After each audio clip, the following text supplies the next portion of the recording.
জাহাঙ্গীর আলম জাহাঙ্গীর ভাই আমার সামনে কিছু কথা বলবেন। সামনে শুন না আপনি জুম দিয়ে না সামনে গেলে তো না ভাই। প্রিয় গণমাধ্যম বন্ধুগণ, আমার প্রিয় দৌলত খান বাহাউদ্দিনবাসী, আসসালামু আলাইকুম। স্বাধীনতার ঘোষক শহীদ প্রেসিডেন্ট জিয়াউর রহমান রাজা দেশ নায়ক তারেক রহমানের পক্ষ থেকে আপনারা প্রাণ ঢালা শুভেচ্ছা করবেন। তিনি ভোলার সাংবাদিক সমাজ ও বুরহানুদ্দিন দৌলত খানে সালাম জানিয়েছেন।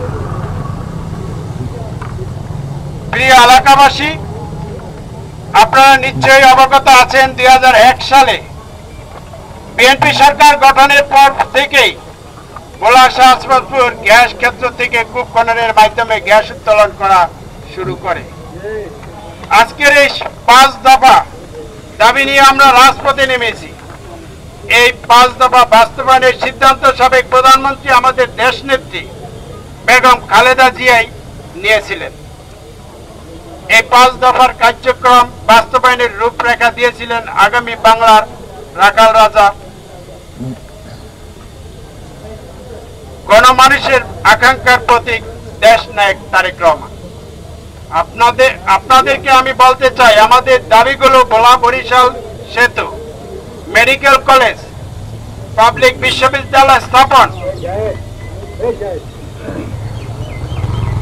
ঘরে ঘরে গ্যাস সংযোগ ও শিল্পাঞ্চলের এই 5টি দাবি নিয়ে আজকে আমরা ভোলাবাসী পক্ষ থেকে মাঠে নেমেছি আন্দোলন। আমাদের এই সম্মিলিত প্রচেষ্টা চালালে এগুলো খুব দ্রুতই বাস্তবায়ন হবে ইনশাআল্লাহ।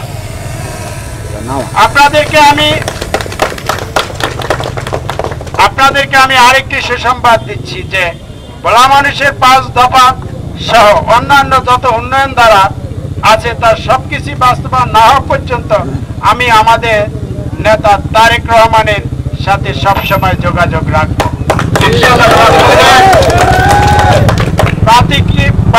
দুর্যোগ মোকাবিলা, উত্তাল নদীর সাথে যুদ্ধ করে যে মানুষগুলো জীবন জীবিকা ধারণ করে আসছে, দেশ নায়ক তারেক রহমান আমাদের সেই ভোলার মানুষগুলোকে খুব ভালোবাসে। এজন্যই বিগত দিনে ভোলা এসে আপনাদের সাথে মত বিনিময় করেছিলেন। আমাদের দাবি, আমাদের অধিকার।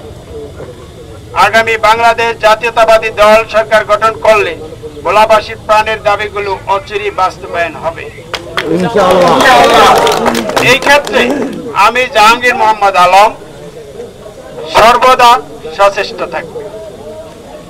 তাই আমার এলাকায় পিছিয়ে পড়া মানুষগুলোর দাবি বাস্তবায়ন না হওয়া পর্যন্ত আমার নেতা দেশ নায়ক তারেক রহমানের সাথে সর্বদা যোগাযোগ রাখবো ইনশাআল্লাহ।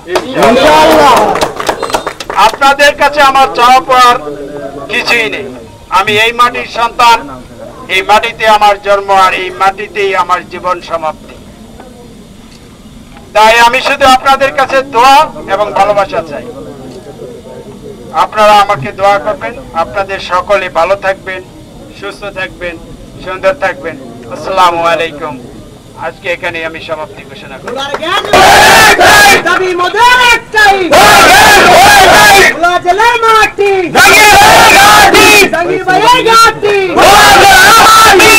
জেলার মাটি